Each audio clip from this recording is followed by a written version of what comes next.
por la vía dolorosa, triste vía en Jerusalén, los soldados abrían paso al que fuese rey de los judíos.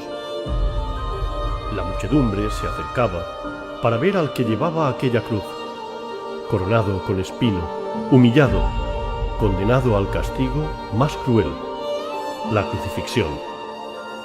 En un gesto de humildad, una mujer limpió su rostro de sangre y sudor, y en su manto quedó grabado el rostro de Jesús.